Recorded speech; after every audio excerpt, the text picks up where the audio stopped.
Hello everyone, and welcome to the BFI Film Academy September Lab. My name is Alex, and I'm the Festival and Events Producer on the Film Academy team. So following on from our August lab, which explored the role of the scripted format producer, today's talk will be all about the collaboration between the producer and the director and how to make that unique relationship work. Hosting the session today, we have Rowan Woods. Rowan is an independent editorial consultant, a programmer and moderator. She works at the British Council, where she advises international festivals on UK projects, and she's also a programmer at the BFI London Film Festival. Rowan has previously worked on some of the BBC's key film programs and was the development executive at BBC Films. And we're delighted to have Rowan joining us today.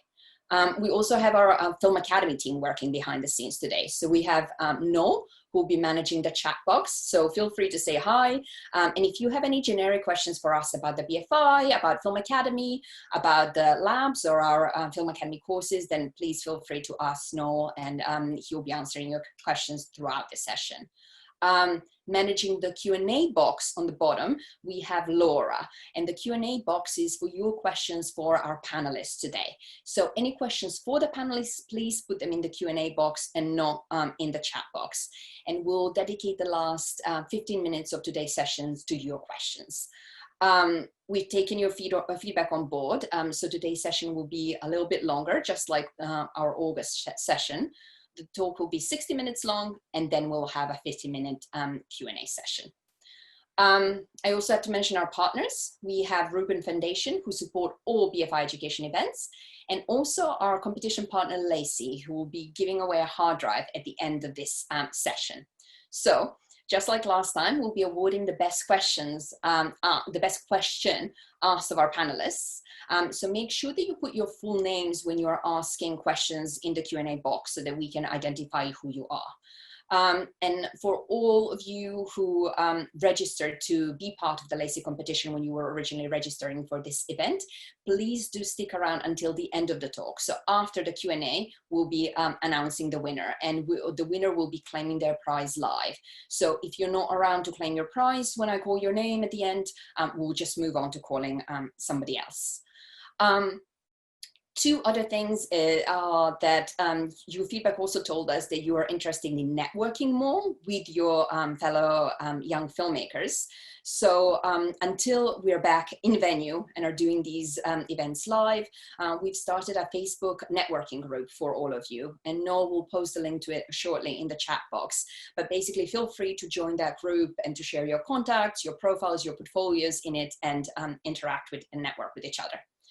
And as the very final thing, the session today is being recorded, and we'll be posting the recording to it across our social media channels at some point next week. So now I'm going to hand over to Rowan to introduce our lovely panelists today. Enjoy the session. Hi everyone, nice to be back.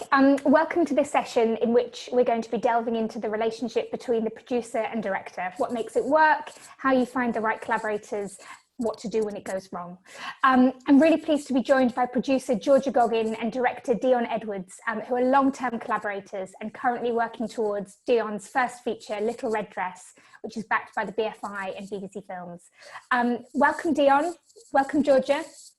Hello. Hey, thanks so much for being here today on a Saturday as well. So let's start by, I'd love to sort of go back to the beginning of your relationship. And when did you first start working together, and how did you meet? It was, we've been working together a while now, so it was 2012. And I was working on this short film, trying to kind of produce it and direct it and do everything in between, and having a nervous breakdown. And my friend was like, let me just help you out. I know a brilliant producer who's going to really like take this film off and make it shine and make you famous. And then, yeah, she introduced us, and Georgia came on, and we made this film. And we always say it was like one of the worst films ever, but it was one of the best experiences. And so we just continued working together after that. And what was it about the other person? What was it about Georgia that meant that she was the right collaborator for you? Why did it not end after this terrible first film that you made together? Why have you stuck around with each other for so long? Well, I think she was just really kind of passionate and excited. I mean, she says actually that she didn't understand the script and didn't understand it at all, which is, she told me that later on, but at the time she was very excited about it. And yeah, it was just, she was very enthusiastic and just made it really fun, and I immediately felt relaxed around her. And also there were just a lot of problems we were trying to solve. I think we had like not hundreds, but we had a really huge cast on this like 10-minute film. It's basically a feature in 10 minutes. And yeah, she was just really good with the organizing everything, and we didn't have very much money as well. And yeah, she just kind of really made it all a really pleasant experience. And so yeah, I guess that's why I thought she was brilliant, and we carried on. And Georgia, how about for you? What was it about Dionne that made you want to continue working together over such a long period? Well, as Dionne said, when we were first introduced, and I basically, the woman who introduced us, she was a friend of mine, a mutual friend, and she said, you know, my friend needs your help, and she'd mentioned Dionne, who was a filmmaker before, and I just said yes. I love to be useful, and she just said, you know, my friend needs you, so I just said yes. And I'd agreed to do it before I read the script, and I read the script and I was like, oh no. And I didn't understand it, and it didn't make any sense, or at least it didn't make any sense to me. And I was really confused, and I was just like, oh God, and it's so big, and there was like a car chase and guns, and like, I was just like, what have I said yes to? It's so just such a dumb idea. And then not the script was not, me saying yes was a dumb idea. And then I met Dionne and we talked about it, and suddenly it was like, oh no, okay, you know, the script doesn't make any sense, and we'll talk about that, you know, when she trusts me, but she's brilliant, and she had so much passion and so much to say, and this was so clearly just scratching the surface of what she was about as a person, that it was worth it. And it wasn't that I had any sense of like, oh, you know, long-term strategy, this is a good director. I really wasn't thinking about it like that. I didn't even know at the time that I was necessarily a producer. I mean, all that stuff that Lucy said about me being a great producer, and she's, you know, Georgia's going to make you famous and stuff. I honestly, she was talking from like nothing. Like, I hadn't produced anything. I don't know where she got the idea. Maybe she didn't understand my job. I was an assistant at the time. And she just lied about me, I guess. So it wasn't a strategic thing. It was just, it's a gut feeling. I was just like, I just want to spend more time with this person. I want to keep talking to her. And while we're talking, we could also make films. And what have been the benefits of working together for so long and working on so many different projects together over the years? Has that allowed you both, because, you know, you were both sort of fairly new to the industry, fairly new to your respective crafts when you first started collaborating together.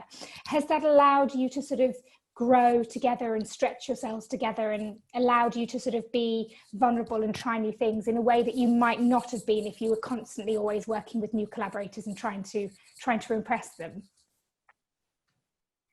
Yeah, definitely. I mean, I think one of the things that we say was really helpful at the beginning is that we weren't friends before. We met each other fresh, and so there were not, you know, all these kind of preconceived ideas or notions. And you know, we met off this script and we had this brilliant time together, and then continued to go on. And I think just building from that, we've kind of met off the back of making films, and that sort of, yeah, all the kind of problem solving we've done and everything we've kind of learned together, and being peers together is really, really helpful. Instead of, you know, as opposed to kind of getting a producer that's a lot more experienced, if that makes sense. I think the advantage of knowing each other and, you know, keeping on working together is that, you know, Dionne and I have kind of grown each other up, you know, in the way that you do over a long relationship. And so we've developed the skills that we've needed as a team, rather than trying to mash together skills that we've independently got.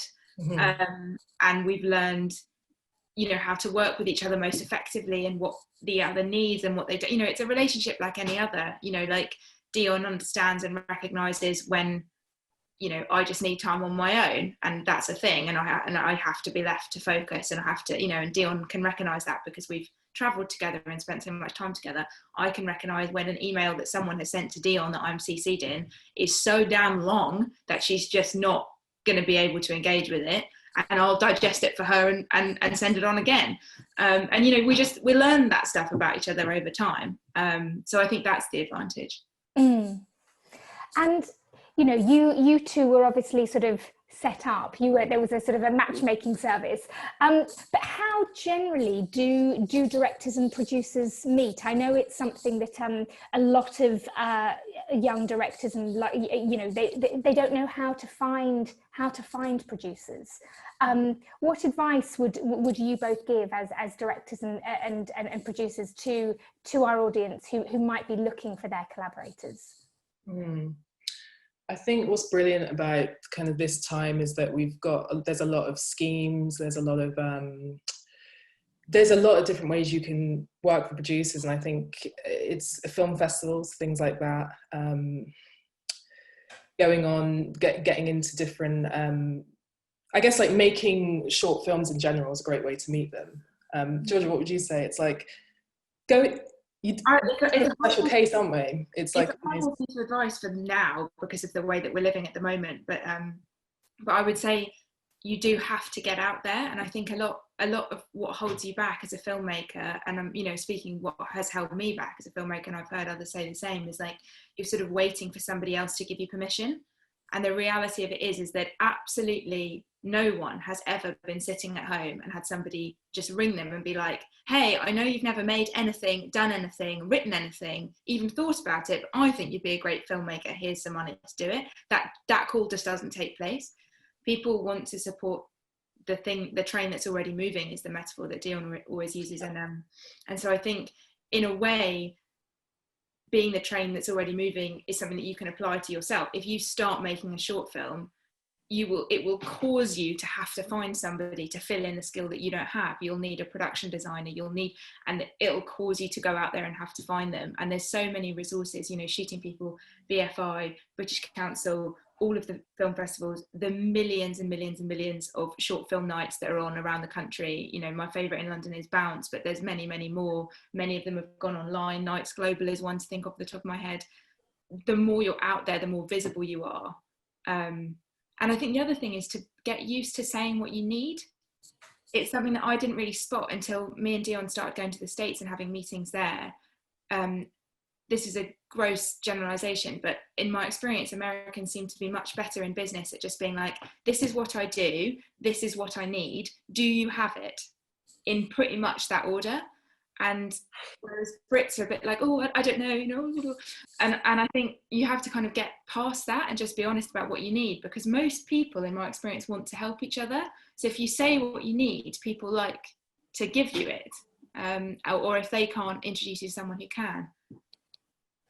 And what do you think, you know, when you're looking for the right collaborator, you know, if you're a producer and you meet a director for the first time, what are the things that you should be looking for in each other? You know, is being able to get on well important? Is it about finding in each other something that, you know, a collaborator that maybe is good at something that you're not so good at? What are the things that you look for in each other? I think you just answered it perfectly there. Finding the things that you're not so good at in the other person is really helpful, and certainly with me and Georgia, I think there's a complementary thing going on there. For me, I have to really get on. I say this all the time, but I really like to get on with all the collaborators. I mean, I know in general that's what everyone wants, but for me, it's like just creating a team around me that I feel really comfortable with, because what we're doing is, you know, often feels quite high stakes anyway. I know we're not brain surgeons or anything, but you know, there's a lot of pressure, and when you've got people around you that you like and you really trust, it just makes everything so much easier. And I think having a producer that you trust is the first point, where it's the thing that really grounds you together, and it's really the thing that centers you. So for me, that's really important. I think, yeah, I mean, that's definitely true, and goes to any collaborator. I think filmmaking, as Dionne says, it's not brain surgery. We mustn't overstate how important what we're doing is. It really isn't very important, but it can be very stressful. Occasionally it's unsafe. It can certainly be mentally unsafe depending on what you're doing, even if you're not physically unsafe. So gathering people around you who can compensate for that working environment is really, really, really important. And, you know, the thing I quite often say about collaborators, whether it is, you know, the production designer, whoever it is, the director, I'm always looking for people that I want to have dinner with in 10, 15 years. And that's my measure. I'm like, do I think that this person is still going to be interesting to me in that amount of time? And if the answer is yes, then great news. And I'm sort of happy to work to the skills I think they're going to have in 15 years. Like, the fact that they may not have them now is less relevant, because I don't have them either. I'm at the beginning of my career. So if they're prepared to take a punt on me, then I'm really happy to take a punt on them. You know, one of my favorite collaborators that we have is our production designer, Phoebe Plattman. And when she did the first short that she did for us, she'd had a career break because she'd had a baby, and she was really lacking in confidence, and she was kind of coming from a few different bits and pieces, but didn't have a lot to present as like, this is me as a production designer. But there was just something about Phoebe, So and it was just like, it has to be Phoebe. And you know, it still is Phoebe, and you know, we're trying to work with her in Pretty Red Dress when that comes together. So I think that thing, I'm sort of always looking for that. And then the other thing, I think, and it takes a while to know this, to recognize it, but I like, a good measure is like, if they call you and their number comes up on your phone and you're filled with energy, that's a good sign. Like, that's one to follow. Like, if Dionne rings me, my battery's top up. You know, there are some people on my phone where I'm like, oh, you know, an immediate depletion. So I think follow that is another piece of advice. And are there, you know, I think you mentioned, of course, filmmaking can feel very high stakes. It can be very stressful, very long hours. You know, that can also take its toll on a friendship. And how do you sort of, you know, I guess, are there sort of downsides to working with friends, or how do you maintain a friendship and a good working relationship through things that might feel like they can take their toll on that relationship? I mean, we're kind of figuring this out. You know, I mean, it's, you know, we've been working together, and we were working together before we were friends, you know, and the friendship is the work. But I think we're still working out, because the projects are getting bigger, you know, so our coping mechanisms and our systems are having to become bigger. And, you know, as we're approaching our first feature, something that we talked about actually when we were on the phone with you, Rowan, just prepping for this, and afterwards Dionne and I kept talking about it, and Dionne was talking about how in the approach to our first feature there were moments when I was becoming quite closed off, and because I'm focusing, you know, even physically closed off, you know, someone will try and talk to me and I'll put up a hand because I'm, you know, madly typing and stuff, and I can become actually quite rude because I'm just like, I need to do this thing, and it can make Dionne feel that I'm not okay, and she'll start to worry. And as a consequence, like, of having that conversation with you, that precipitated a conversation between me and Dionne, and I was able to explain to her what is happening for me there, which is that in the very long times, you know, when you're in development between projects, me and Dionne can just be friends and be collaborators, and it's quite peaceful, and we're just developing, and there's a bit more of an equality. But the closer that we get towards production, and basically the more money is on my shoulders, and the more people's jobs, and the more like Dionne's creative vision rests on my shoulders, the less I can give to her to carry me, because I have to carry her for her to be able to do her job. So I can't share with her, and just having that conversation was enlightening for Dionne, and now she'll worry less because she understands what's happening, and that I am fine. I'm just closing off in order to function. And I think talking, you know, it's like any relationship, just talking all the time. Yeah. And how important is it to have the same taste as your collaborators?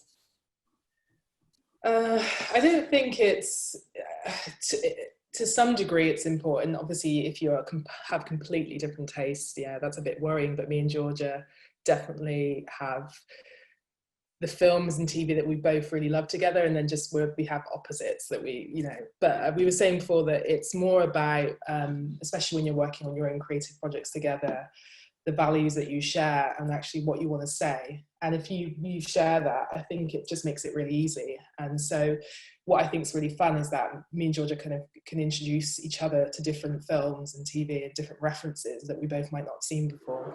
I definitely introduced Georgia to the gangster genre. It's still happening now. But yeah, I think, so you don't necessarily need to, 100% have everything the same. And I think it makes it more interesting and exciting if I think in a way, especially as a director, it's your job to kind of get the other person excited and interested in something, so yeah. And of course, as a producer, Georgia, part of the role is, understanding your director's vision and being able to support them in achieving that vision. And a director, different directors work in different ways and need to be supported in different ways.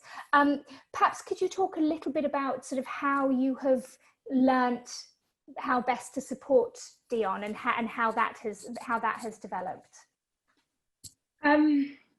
It's hard to know because it has happened so slowly, and in little bits and pieces and little lessons. But I think something I heard quite early on when me and Dionne were working together, we were quite interested in a group of filmmakers called the Borderline Film Group. There's three of them, three guys, and they take turns to produce and direct each other's movies, although that's ended now. Anyway, one of the producers in that gang, Josh Mond, said that he likes to say, the goal of a producer is to say yes over and over and over and over again to everything that the director wants, so that when you say no because something is genuinely impossible because it's not safe or you just don't have the money or whatever it is, the director knows it's not because you can't be bothered or you just don't care enough about the thing that they want to happen. It's because it truly can't be done. And I've tried to keep to that. I mean, Dionne can speak to whether or not I'm achieving it, but I've tried to stick to that. And I think as a consequence of that, I hope that Dionne is able to trust her vision to me, because she knows that I will, my commitment, my promise to her is that I will see it through if it can be done. And then the other thing is that, are we allowed to swear on this? It's a mild swear. Do it. Fine. Okay. The shit sandwich. It's not original, but it is the law. And it works even when you know it's happening to you. I've had people deliver a shit sandwich to me and it still works. You lead with a compliment, then you give the feedback, you end with a compliment. And yeah, it's such an obvious formula, but it does still work, and I do still do it. And Dionne and I laugh about it, but it does work. And I think also I try not to take for granted that Dionne knows I think she's brilliant. In theory, just saying it once when we're making that terrible film is enough, and then just the fact that I keep showing up should demonstrate it. But it doesn't, and we can't be sure that people know that about each other. So I do tell her often that I think she's excellent, and I think that helps her to trust me. So a bit of ego stroking. It's not ego stroking. It's not. Dionne, how do you like to be supported as a director? And I'm thinking specifically for sort of aspiring producers who might be watching. Well, I think what Georgia was saying about, saying yes until it's a no, I think that's just so important. And I've often, I find with friends and stuff, I've heard stories where, you get some producers that are like, no. And sometimes you get that a little bit with production teams, because there's, everyone's focused on, okay, what have I got to do? And can we actually afford this and everything? And I think it's just being quite open to as much as possible within, what's possible is really important. And a producer that really, that really wants to help you, and it just really wants that for the film in general, is important. So it's kind of an open-mindedness, I guess, and for lack of a better word. But there's that, and also, yeah, just as we were saying before, like passion goes really far. Georgia was saying, with our production designer, and with Georgia, it's just really exciting because she gets really excited about things, and I think that's helpful with a producer as well. And again, as we keep on saying, just someone that you feel that you can trust and who's got your back, I think, are the main things. And what about creative support? you know, that it can be, I imagine that's different between every different director and every different producer, and every director likes to be supported in a different way. But how has that relationship developed between you? And I'm thinking about specifically, you know, Georgia feeding back on your screenplays, you know, giving creative notes. I think what's helpful with Georgia is that she is a creative producer because she sort of writes and directs herself. That's always really helpful, because some producers, you know, they can be just focused on the logistics and the finances. And yeah, I think Georgia's a brilliant kind of all-round producer in that sense, because the creative side to her is really important. She's often, you know, kind of feeding into, I mean, for us, the development process is really important. We like to actually, any Teng film project, which is our Teng Films is our company, anything we do under Teng Films, we really like to put the work into developing it together ourselves. And that's where Georgia really feeds back and gives a lot of, puts a lot of work into the script with me, kind of giving all the notes and everything. And so, yeah, that creative process is really important, but I think I'm lucky because Georgia does understand that creative side. I think something that I try and do for Dionne, and I think it's quite a common feature of kind of development producers and director relationships, is you're trying to draw out what the director is trying to say, or the writer director is trying to say, and then reflect it back on them and say, is that what you meant?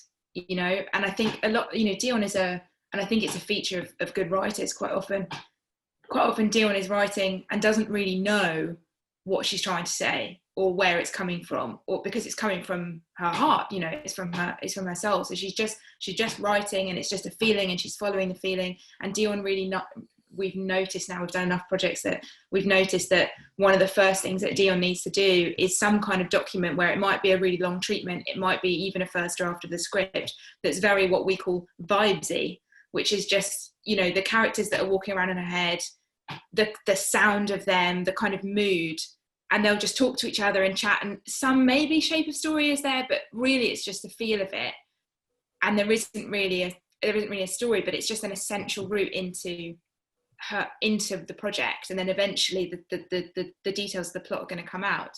And I think part of my job at that point is to be like, okay, well, what I'm getting from this is that this theme is running from it. Is that what you meant to say? Or and I think sort of helping Dionne to articulate, and, you know, articulate in a way that we can then explain it to financiers is a big part of my job. It's being that kind of translator between Dionne and then anyone else that we might want to get on board, whether that's somebody that we're going to pay and we're, you know, they're some crew and I need to communicate to them why the project's great, or whether it's someone who's hopefully going to pay us and put money into the project.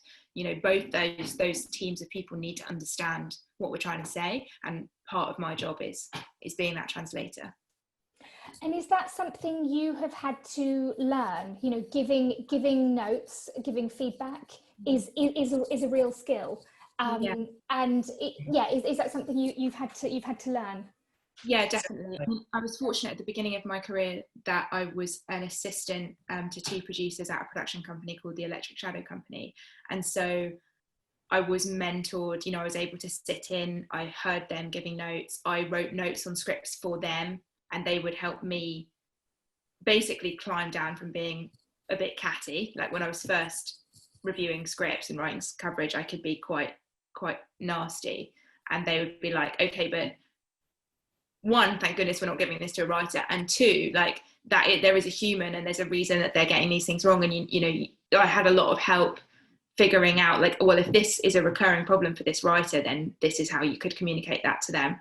So yes, I definitely had some help with that. And I think the majority of it is actually the more scripts you feed back on and the more conversations you have with writers, the better you can become at it. And I'm still absolutely no expert, and every new relationship is a new relationship, and it's hard again because you don't know what that person needs. Some people need it really straight. They need you to be like, nothing happens in act 2, fix it, you know, but other people don't want that. So yeah, it is a really slow process to kind of figure that out. Yeah, and learning to give constructive feedback rather than just criticism. Yeah, definitely. Dionne, how do you like to receive notes? I just don't like notes. I don't like to receive them at all.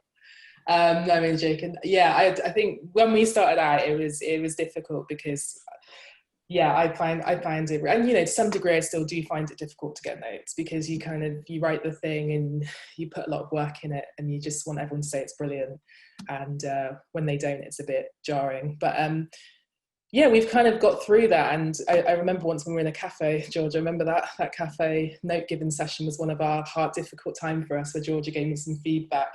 I think I'd been working on it for like 4 months or something. Yeah. And Georgia was like, it's just not working. And I was just like, what the hell? And we had a little bit of an argument there. But from that, we just got much better at the note sessions. And even now, like, Georgia will still write things like, this doesn't make sense, or this is so proper, like, or something like that. But I actually laugh about these things now, which is good. Yeah, we've gotten a lot better at it. And one other thing that I've learned is, like, I don't now, I'll talk through notes, but I don't give written notes without a conversation. I'll never just send written notes. You need to have the conversation. And I also don't do more than 3 notes at a time. And by that, I mean like 3 like proper notes. So like a note, like, let's say you were giving feedback on the script of Jaws. You could be like, it is not coming through why, the protagonist relationship with the water isn't coming through. We don't understand why this man is so scared to get into the water, regardless of the shot. That's a big note. That's number 1. And there might be 2 other on that kind of scale.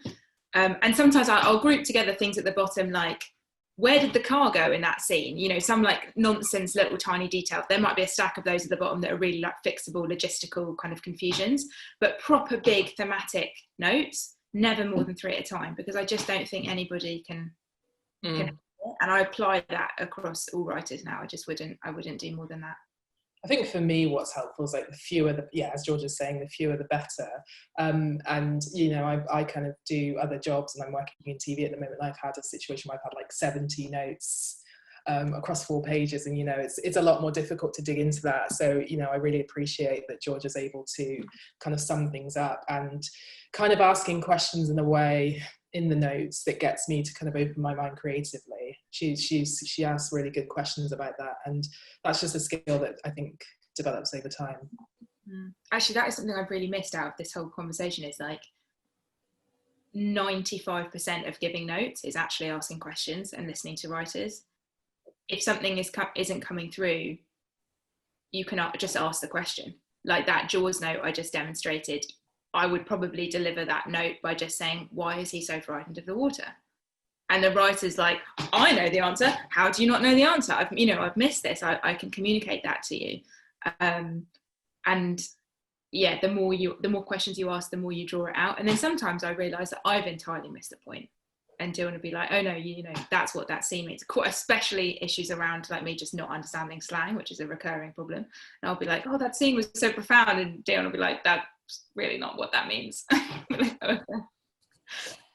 And then with a project like Pretty Red Dress, where you're working with multiple different financiers who will all also have their own notes and their own sort of responses to the script, how much is your job, Georgia, to sort of protect Dionne from multiple different cooks, but also to sort of digest and communicate lots of other different partners' responses and sort of creative input? That's a really, really important part of the job. Being a kind of traffic cop is really important. We're very fortunate that, for our first feature, we're working with BBC Films and BFI, and no director needs protecting from either of those. As Rowan, like either of those places is a really safe home for a writer-director and their vision. So I don't ever worry about, Dionne getting notes from them and then wigging her out and then having to climb her down and the whole thing. I don't worry about that. But at the same time, neither of those parties gives Dionne notes directly. They always come to me. And that's out of respect to me and my role in the job and our process. And that's quite common. It is quite a bad sign if your execs are trying to go around you as a producer and going to the director. Like it happens, and I've heard it, and it is a it is a bad sign, and it's something that you need to get on top of as a producer and figure out with your execs what that relationship is about, because that's never the director's fault. But yeah, I'm very fortunate. But yeah, it's being that traffic cop. And then the good thing about having one central person hearing all of these notes is that there's then one person who can be like, we seem to have the same note coming from several people, you know, this is something that needs to be addressed. Or like, if somebody's saying it's not funny enough and somebody's saying it's not sad enough, it's like, we've gotten ourselves into a situation where we've got two financiers who think we're making two different films. We need to address that. So it's, I think having that central person or people, if you've got more than one producer, is a really important place. And then you can protect your director to the extent that you need to. I mean, you know, there was a person that we were working with at one point who gave notes to Dionne in such a way that it just span you out. I think you'll know who I'm talking about, Dionne. And it's honestly, well, for me, it's too many notes. That's what I was saying, too many notes at once. My brain shuts down to just long passages, long bodies of text in general. But yeah, it was just, when you get millions, I think it's just too much. I think, you know, for most writers as well, it's just, you know, it's just trying to get to the essentials of how you want to kind of move the story forward. And as we keep saying, the less the better, or the more focused the better. And you mentioned a moment ago, Georgia, a sort of a moment where you two had a slight sort of, you know, difficult moment in your relationship. And, you know, I'm sure it's something that will happen in any creative collaborative relationship between two individuals. How do you work through moments of difficulty or tension, or if you have arguments or fallout or disagreements? We've never fallen out. We've had hard times where there's some external pressure. Like, it's sometimes difficult. You know, a recurring feature is the tension between wanting to make your project and having to wait to make it and wait for the money, but also needing to earn money from some other place. That's caused tension. And yeah, the famous cafe incident. But I think, yeah, I mean, I keep saying this, but like any relationship, you know, what I'm trying to learn as I'm becoming a proper grown up is like deep breaths. You know, don't rush to anything, sleep on it, try and think about it from the other person's perspective. You know, when I thought about the cafe, I thought I was giving really good notes that were really reasoned, but I wasn't thinking about the fact that Dionne's experience of having given me that document was like, she had laid it down like, nailed it, you know, and I just didn't think about her experience of it. And then I just blurted at her because I thought at that moment that we were in the same place. So I think, yeah, it's spinning your head around, trying to think about it from the other person's perspective, calm down, talk about it. Yeah, and also remember that, like, you know, Dionne loves her project and it's coming from a very vulnerable place. If you've got a good writer and director, they're usually being very vulnerable. So if I criticize something about it, it's very personal. And so her natural reaction will be to be very frightened. And when people are very frightened, they don't behave as they would when they're not very frightened. So you have to like think about giving that person space to trust you again and to think, she's not trying to ruin my project, you know. And I think I always need to give Dionne more room. Do you have anything to add to that, Dionne? No, I think, yeah, it's just for the writer-director side, it is always really difficult getting notes. And I still, you know, it's still a thing, but yeah, if you have a producer that, you know, you can talk to about, and, you know, after that incident, we always laugh about when we not fall out, because we didn't fall out, but when we have little tiffs, we always have a laugh about it as well. So I think having a sense of humour. And now, you know, I've recently got some notes back from Georgia on something that we're working on at the moment, and I think I'm much more able to deal with them. But maybe that's just because she gives me a better shit sandwich. I don't know, but yeah. I think the growing up thing is like, you're growing up together. I'm getting better at giving notes, and Dionne's getting better at getting them, so it's easier. Thank goodness. You know, the notes are harder now because it's like Exactly. And then, there's points where, on other projects I've done for, kind of in different areas that I'm working on, other jobs, it becomes comical because you have millions and millions and zillions of notes. And I think almost, like I keep saying, having a sense of humor about it and just looking at the notes and thinking, what, I think is really important as well. And I'd love to dig in a little bit to how your company works, Teng. Is this just for work that you two create together, or is it a sort of, are you allowed to work with other people? At the moment it is. I think we're very open in the future to kind of opening it up. I think we're just trying to kind of brand it and establish it with what we want to say. And I think that's important. And then down the line, hopefully there'll be, other directors and artists that we can work with that we're kind of aligned with as well. But whilst we're still at the beginning of our career, I think it's really important firstly to kind of get a sense of what you're trying to say together. And obviously you have a good relationship, you're friends, but a company is a sort of a slightly bigger sort of responsibility. Do you have that relationship sort of, has that been legalized in some way? Or are you relying on the goodwill between you to underpin the company? It's a bit of both. When you set up a company, Dionne and I are both directors of the company, and it's a limited company. So when you set up a company like that, you do take on a lot of responsibility, and it is a shared responsibility. But there also has to be trust within that relationship. I handle all of the legal, accounting, finance side of the company. Dionne doesn't do that at all. But on a technical level, she is actually responsible for that. So I report to Dionne what I'm doing. And then the other side of it is the intellectual property side. Until recently, almost everything that we've done together was an idea of Dionne's. And the IP in a production company is the value in the production company. There's not a lot of value in a production company other than the ideas that it has. Or the rights, to books that it might have, or articles or whatever. So something that we have to do, arising at each project that we decide. And when Dionne says, I have this idea and I'm bringing it to Teng, one of the processes that we have to do is move the IP from Dionne into Teng so that I have an equal right to it that she does. And then the shape of that, without getting into the really boring details, but the shape of it is kind of determined by the project and by the writer and development deals that are specific to that film. But broadly speaking, Dionne and I split everything 50-50. And again, we just talk about it over and over and over again. And you're currently working towards Pretty Red Dress, Dionne's debut feature.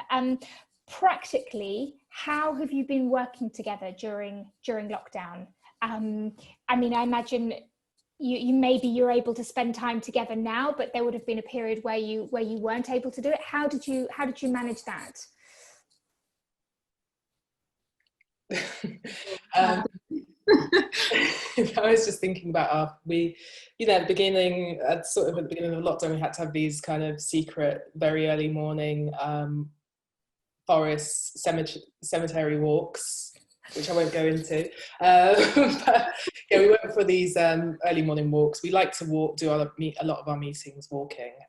But yeah, we've Zoomed as well, and lots of phone calls. Yeah, I don't know.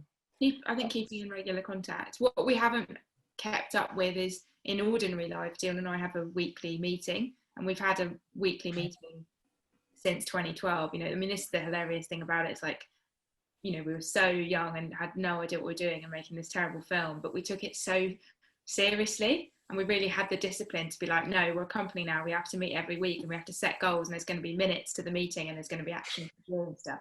And we've kind of kept that up, and I do think it's the kind of backbone. I think we both lose a bit if we don't have that meeting, and now coming out of lockdown, we've got it back in the diary, and it's like an anchor point to the week, which is, as a freelancer, you have very little routine quite often. So having every week I have to see Dionne roots me. And as you approach production, does your working relationship change at all and shift? Does Dionne need supporting in sort of new ways, or Georgia, do you have your own sort of challenges that have to be navigated? What's it like from your perspective, Dionne? Yeah, I mean, this is, as Georgia said earlier, this is like quite new for us making a feature film. We've done shorts together before, so the scale of it is much bigger. And I guess Georgia's kind of managing a lot more people, and so it's a little bit different, but more or less for me, it's, Georgia's still checking in, making sure everything's okay, and we still kind of make sure we're communicating. So it's just a bit bigger. I don't know if that makes sense. Yeah, I think the distinction for me is I lie to you more because get her face. No, I didn't catch that. What was the? I lie to you more. Oh, you lie to me more. Yeah. So I was like, Dionne knows that in every production I have to lie to her because there's stuff that she just doesn't need to know about, because it's just not. She doesn't need to, whatever nonsense is going on. And I think in production on a feature, that's more the case. There's just more potential complications because you've just got more people that Dionne just doesn't need to know about. So if Dionne says, "Are you okay?" the answer is yes, and it doesn't actually matter what is going on or what meltdown there's been. We're very fortunate to have a brilliant team. So for me it's been really lovely and smooth, and I have had to lie to Dionne very, very little. But I think, I stopped talking to you about budget. I think that's a feature of the relationship changing. It's like early on we'll have conversations so that Dionne knows the ballpark that we're in, but the closer we get, the less I talk to her about it because it's just not information that she needs. Yeah, I think as directors, especially the closer you get, you really just want to focus on the creative stuff because it's hard enough. I think there's a lot of pressure, and Georgia kind of acts as a shield in that way, which is great. Okay, I'm going to move on to some great audience questions. We've got loads. This is from Ella. Does it then make the film industry easier to work in if you have an established relationship with a director or a producer? Like, how important is having those creative relationships? Has it ever felt like a hindrance? That's a really good question.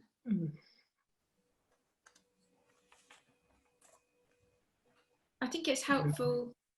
It's definitely helpful emotionally, like not being lonely. And having somebody to dream with and to remember why you're in the industry in the first place with is really lovely. I think the director and the producer experience of this is quite different because one of the things that happens when you do quite well in shorts and you kind of graduate, to like, oh, this person's ready to make a feature, is that the director or the writer-director becomes a really hot ticket, and it becomes about who's going to make that person's first feature. But that doesn't happen to the producer because nobody is in a rush to give an untested producer loads of money. And so there's a real pressure on the director to go and move their career forwards with a more established producer who's in a production company, has a lot of resources. And that can sometimes mean that and actually quite often means that the producer is left behind. So it's not a hindrance, but it does have challenges forming such a close relationship. But then again, I guess the closer your relationship is, the more likely you are to be able to progress together because you're an asset. The people who Dionne and I work with are the people who recognise what I bring to the table, and it's a good kind of measure of like, do they get it or not, I guess. A question from Laura Boswell. Who are the director-producer duos or collaborators that you admire and why? I mean, you talked a little bit about the Borderline guys. Yeah. Well, that's a real killer question.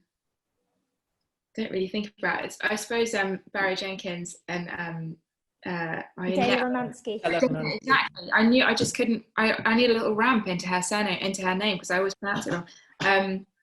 them because they're great. They just make great films, and also because they've been working together for a long time. And yeah, they met at a film school, and they have a similar thing where they just, they came up together, and I think that's the direction that we've taken. Who else? There's Cecilia and Desiree Akavan. They're a great team. And going back to the Borderline Film guys, and it's a shame because they, I think, split up, but they were really inspiring to us when they first started working together, mainly because they were writer, director, producers, and they kind of jumped onto each other's film. Once one of them finished a film, the other one would produce their film, and that just inspired us a lot when we were forming the company. And to some degree, it's a little bit like that, except I realised that I'm really not a good producer, and just, producing isn't really for me at the moment. But I think that is really nice as well, if you can kind of support each other creatively, not just in one or the other. I think this leads into another question from Leanne, which is, when you first started working together, and particularly Georgia, you have your own sort of directing work that you do.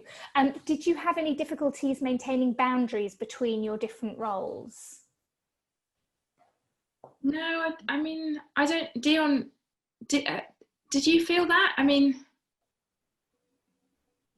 maintaining boundaries between our roles. Like, do I ever backseat direct?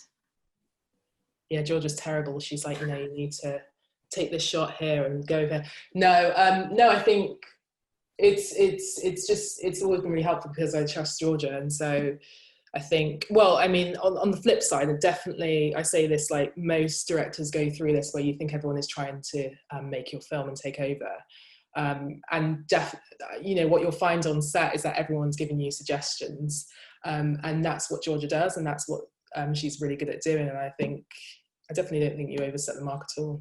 I think it's actually really helpful. And as we've kind of grown up together and got more mature, I think it's been, with this feature film, it's much more helpful, and it feels a lot more like collaboration. But I think when we first started working together, I might have thought, is Georgia trying to take over the film? But no.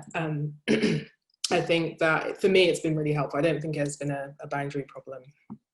I think the other thing about it, and actually going back to the question about taste, is that Dionne, the films that Dionne will write and direct, I wouldn't write and direct.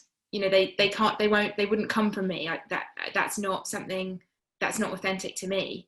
But I suppose it's the difference between taste and kind of theme. And so, despite all of our kind of superficial differences, Dionne and I are kind of driven at our core by similar themes. We have similar things that move us, hurt us, things that we want to say in the world. And that is, that's the kind of Venn diagram where we meet. But the way that Dionne expresses those things, the shots that she chooses, the color that she chooses, the actors that she wants to work with, the language that she uses, is all completely different to me. So when I'm standing on set with Dionne, I don't have that feeling of like, oh dear God, like, she's putting the camera in the wrong place. That's not what the scene is about. I don't feel that at all. I just watch her and just think, she's amazing. And Dionne would never, like, the stuff that I write and direct, alongside, would never come from Dionne, like, just not in a million years. But she knows what it's about, and she can feel it and be moved by it. And I think that's a really helpful distinction to have. This is a question for Dionne from Fola. What do you, as a director, recommend you look for when you're meeting a few different prospective producers? Obviously, I'm not suggesting you're going out and shopping your work around and looking for other producers, but hypothetically, if you were. Yeah, I think it's almost, it feels common sense, but just do I click with this person? Do I get on with them? Is really important, because you're going to be spending a lot of time together. You're going to have a lot of pressure. You're going to have, all the stuff we've been speaking about. There's going to be a lot on your shoulders, and if it's someone that you feel comfortable around, because sometimes you meet people and you like them a lot, but you feel slightly uncomfortable with them. And I think if you feel comfortable around this person, and if you feel like you can express yourself, that's the number one thing for me. And then just like I keep saying, are they excited? Are they passionate? And yeah, more or less, those are the two important things for me.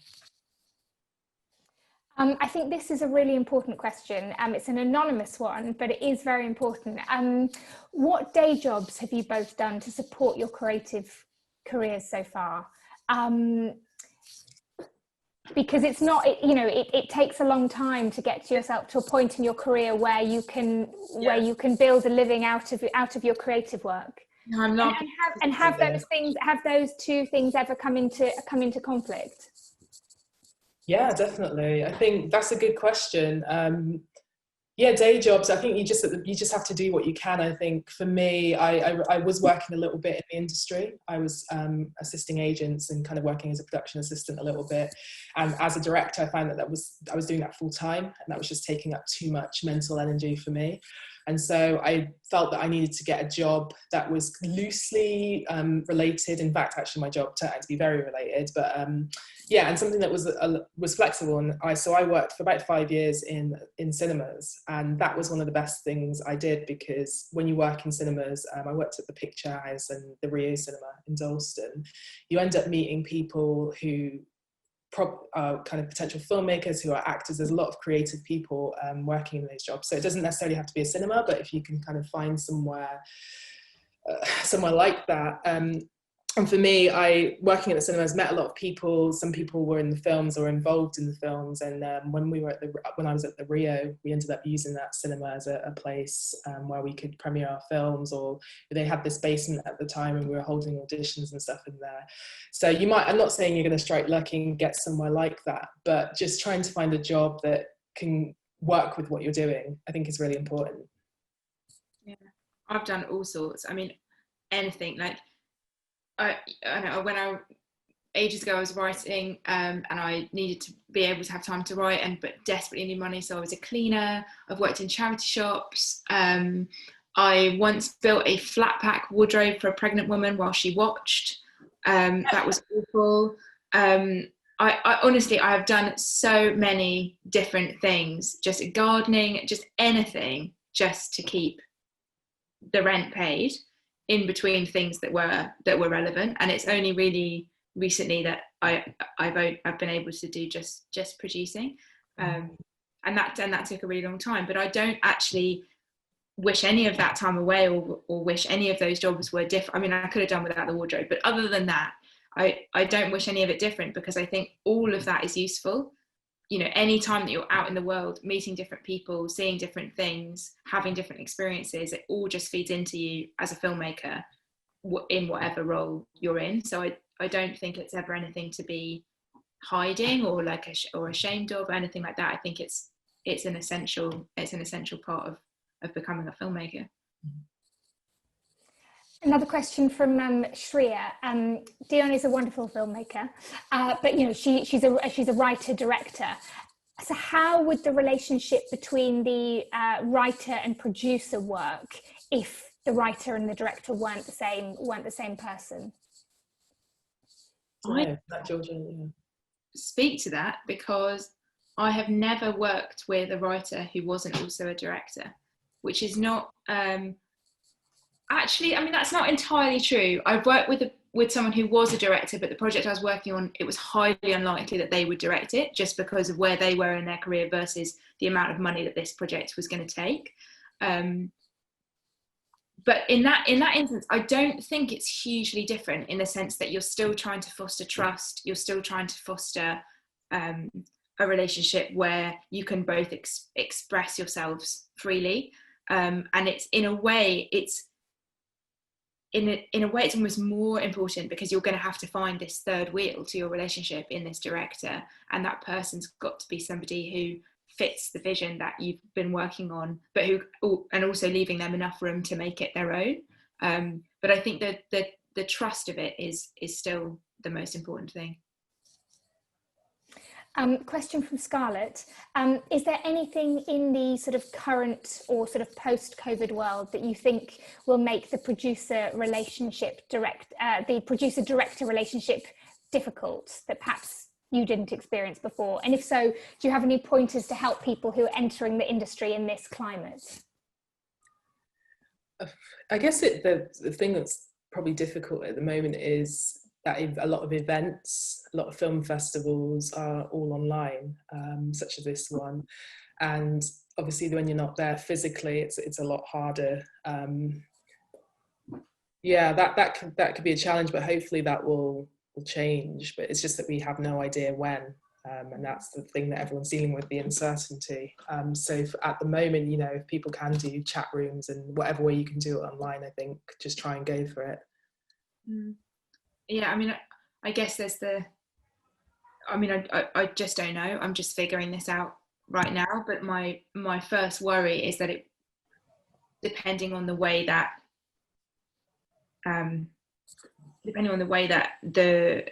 the pandemic is handled in the kind of its later stages, and the way that we decide basically who gets to come back to work and how we can make those people safe, I really worry that the pool of directors that we could work with, or the pool of anyone that we could work with, might get narrower and actually start excluding people who, for whatever reason, don't want to come to set or can't come to set because of their health. And I think, yeah, that part of it makes me nervous. The kind of the freedom part of it makes me anxious.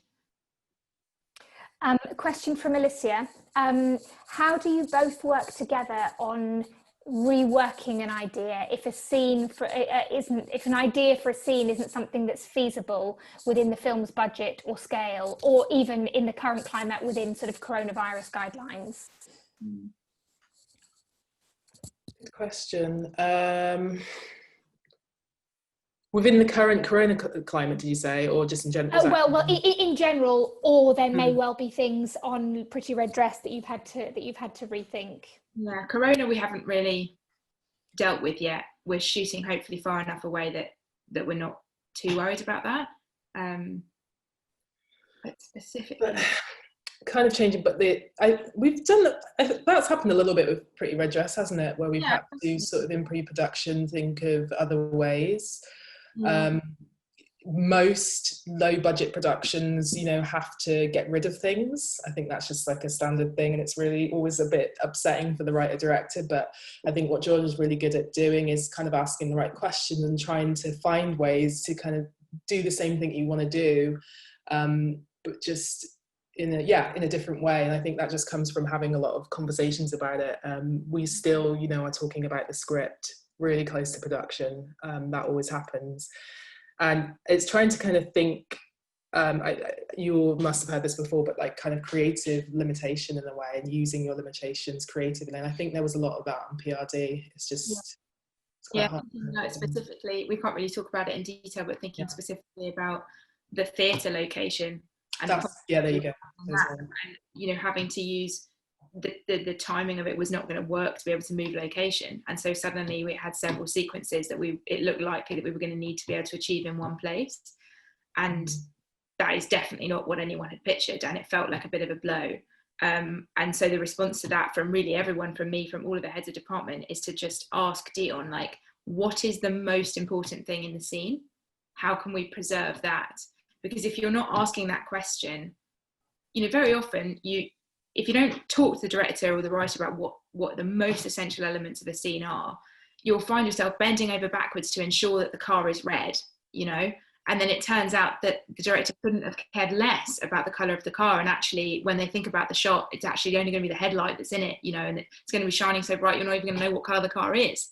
And if you don't have those conversations, you just won't know. So it's just asking questions all the time. Yeah, and something we did early on was the page turn, where we kind of sit down with some of the production team and go through every single scene and try and work out, as George was saying, does this absolutely need to be there? And sometimes you realise, oh no, it doesn't. Yeah, so it's really helpful to just really early on, I'd say for us that really worked, because sitting down and talking about what needs to be there and what doesn't.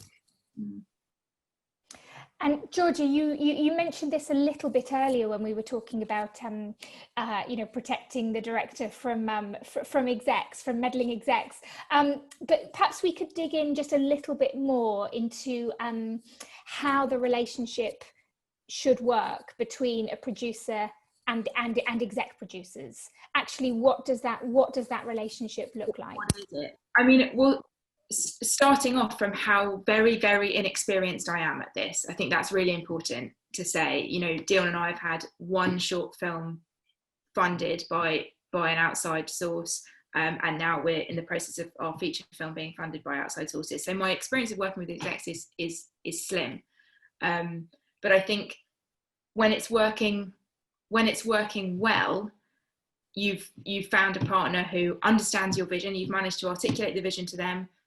They can articulate it back to you in a way where you say, yes, that's different words, but they mean the same thing. We're all on the same page. And then you're able to deal with any problem that arises as partners. I think that's a really, really important thing. It's particularly easy with BFI and BBC because their remit is so clearly to support and nurture new filmmakers. So you feel that very much. But I think it's something that I'm going to try and take forward to all of my relationships, whoever's going to be funding my films, hopefully, you know, touch wood in the future, is not to think of them as an adversary force. You know, you have not stolen their money from them. You've not walked into their office, like boosted the safe, and now they're trying to catch you. Like, they've chosen to support you because they believe in the thing that you're making. And so I think not hiding anything, not trying to pretend that things are going well when they're not, you know, making them a partner. Because returning to that thing that I said earlier on, like, I think broadly speaking in life, people like to help each other. And I think if you're honest about where you're vulnerable and where things are going wrong, people can support you, and they might have expertise, especially, you know, in the exec producer role, they might have expertise that you really could benefit from. But if you are cagey and you're, you know, if you extend the producer director relationship forward and you make the producer the person who's like, you're trying to kill my project, you're trying to make it shit, you know, if you move that, then it's over. You have to trust them enough to be the people that are also trying to help you make it a success. But, you know, talk to me again in a decade and see if I still say that. But in my lovely, jammy, public money, beginning of my career space, it's a nice place to be. So before we wrap up, we're almost out of time, but before we wrap up, what does the future look like for Teng and for your company and for your collaboration? Do you imagine, you know, as you both sort of continue to grow in your career, you keep working together, exclusively together? Do you start working with other people, exploring your own projects? We already work with other people as well, and I do a lot of not a lot, but I do some TV work, and that's with other collaborators and producers and stuff. And Georgia works with different directors, and she also kind of writes and directs. So there's always that, but I think I'd love to, you know, continue this, and I think our thing is that we will be working with each other as long as possible, forever. That's the dream. But yeah, we'll see. Yeah, we've got enough projects. Yeah, if we come up with another idea ever again, we can still be busy until we're 70. So yeah, hopefully we are. Brilliant. Dionne and Georgia, thank you so much, and for being so sort of generous and open with your answers and your experience. This has been really, really fantastic. Thanks so much. Thank you, and thank you everyone for watching. Bye. Thank you so much, Rowan. Thank you so much, Dionne and Georgia. Thank you for your amazing tips, and also for being so honest with our audiences. Just before we finish, I know we need to announce the Lacey winner, but before I get to that, I just wanted to tell you two quick things. One is that after this event ends, you'll get an email directly from Eventbrite with a link to a survey, and Noel will also post the link to that survey in the chat box shortly. It would be great if you could take a few minutes to let us know what you thought of today's session and how we can improve for the future. We do read every single piece of feedback and try to implement as many suggestions as possible, so it would really help if you have a few minutes to do that. I also wanted to let you know that there will be no Film Academy Lab in October, because October is the London Film Festival month. So we are planning a bunch of really exciting online events as part of London Film Festival for young people aged 16 to 25 who are aspiring to work in the UK film industry. So please do keep an eye out on our social channels over the next few weeks. We'll be announcing those events. And just like last year, we are offering the BFI Film Academy London Film Festival accreditation. Again, Noel will post the link to our website shortly where you can get more information on the accreditation and how to sign up. But it's open to all young people in the UK aged 18 to 25 or over 25s who are in full-time education. Just one word of warning is that the number of passes that we have available are limited. So if you know that this is something that you do want to get, I would advise registering for it as soon as possible. Our next Film Academy Lab will take place in November on Saturday, the 7th of November, and we'll be announcing the topic and the guests towards the end of October. Once again, keep an eye out on our social channels. I think Noel has already posted our new Twitter handle in the chat box, or you can also sign up to our newsletter by emailing filmacademy@thebfi.org.uk. So now for the LACY competition, I will announce your name. If you hear your name called, then please write here in the chat box, and I'll give you a few seconds to do that. And if we don't hear from you, we'll move on to calling the next name.